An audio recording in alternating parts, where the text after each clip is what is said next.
Yeah, talking about painters, this canal is called the Cloveniersburgwal. Clovenier means musketeer. And the musketeers, the famous painting of Rembrandt, it was a group of musketeers. And the musketeers of Amsterdam, they practice their shooting in the building straight in front of us. There's the outer. Many consider Rembrandt to be Amsterdam's greatest artist of the Golden Age. He's known for his unique style, with loose brushstrokes and dramatic compositions that emphasize contrasts between light and dark. For a time, he enjoyed great acclaim, especially for his portraits. During the height of his popularity, he lived on Joden Breestraat as a well-respected gentleman, in a house that is now the Rembrandt House. At the peak of the Golden Age, Rembrandt painted what has become one of the world's most famous paintings, the Night Watch. Originally named the Company of Captain Franz Bonning-Koch and Lieutenant Willem von Breitenberg, preparing to march out. This enormous and very impressive military group portrait now hangs in the Rijksmuseum as a national treasure. For a time, Rembrandt enjoyed an extravagant lifestyle until bankruptcy forced him to move from his house to more modest accommodations in the Jordaan neighborhood. He's now buried in an unmarked pauper's grave in the Westerkerk. You can see the fingers out of the painting Rembrandt here on top. The two guys over there, the musketeers out of the painting are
house on the right, and on the left you can see the Standard Church.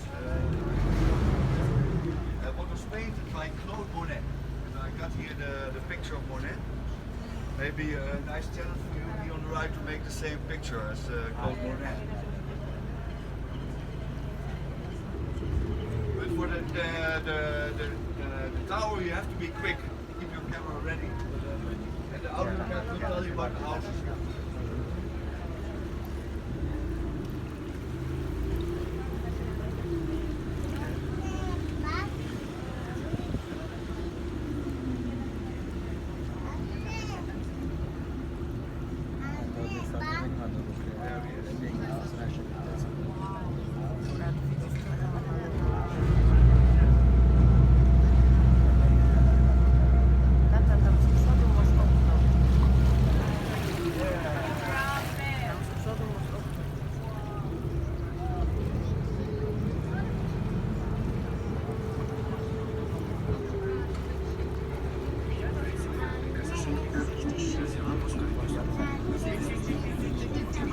Look at the group of very crooked houses.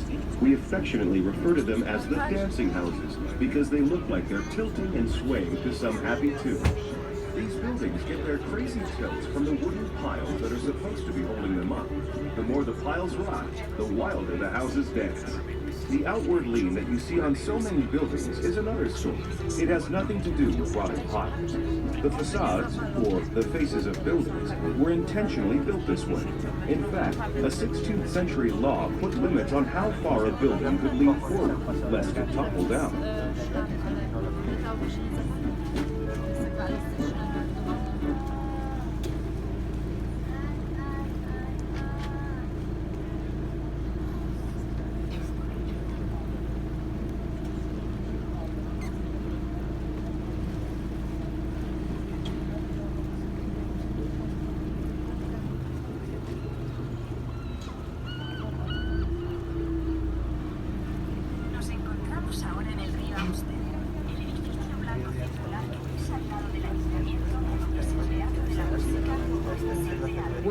on the Amstel River, the round white-faced building you see next to the City Hall is the Muziek Theater, or Music Theater. It's home to the Dutch opera, known for its daring production, the Holland Sinfonia, and the world-renowned Dutch National Ballet. The Dutch may be known for their tolerant attitudes, but they also have strong opinions. This piece of architecture was met with heavy protests that have since simmered down. In fact, that's how it got its name, Stopera. It's derived from the movement against the construction, Stop the Opera.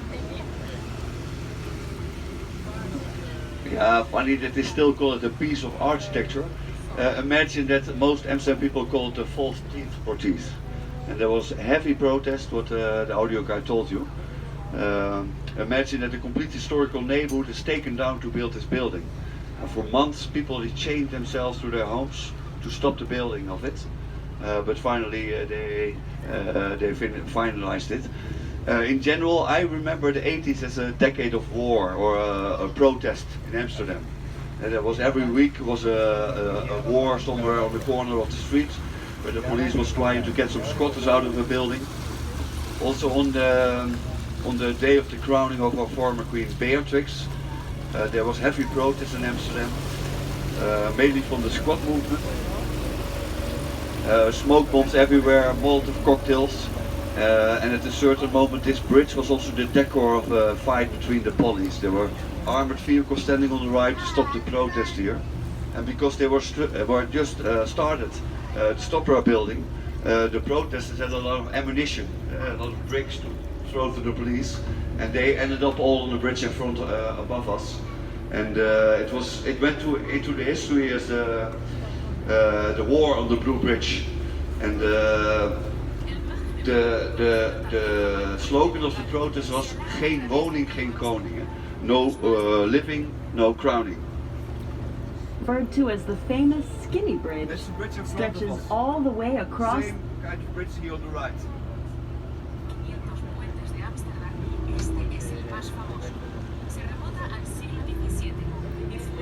The Amstel River. Of Amsterdam's 1,500 or so bridges, this is the most famous. It dates back to the 17th century and was likely a narrow footbridge. Since then, it's been reconstructed more than once and grown wider with age. Legend has it that whoever you kiss while passing under the bridge will be your true love for life.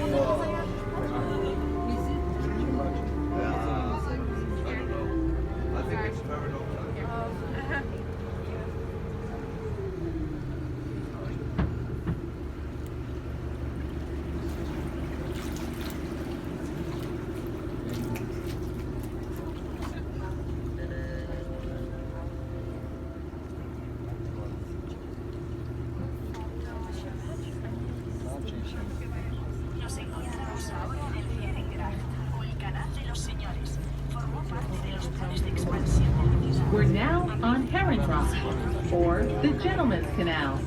It was part of a careful plan to expand the city. In the early 17th century, a time of tremendous physical and economic growth, 3 new canals were laid out in concentric rings. The Herrengracht was innermost. The Keizersgracht, or Emperor's Canal, was in the middle, followed by the Prinsengracht, or the Prince's Canal. The wealthiest citizens, shipbuilders, merchants, investors, and politicians built elegant mansions on the Herrengracht. The Keizersgracht was solidly middle class, while the Prinsengracht had a more industrial atmosphere. Of the 3 canals, the Prinsengracht was the only one that connected directly to the harbor, and its low sides were designed for loading and unloading cargo. And so, the farther you lived from the city center, the lower your social class.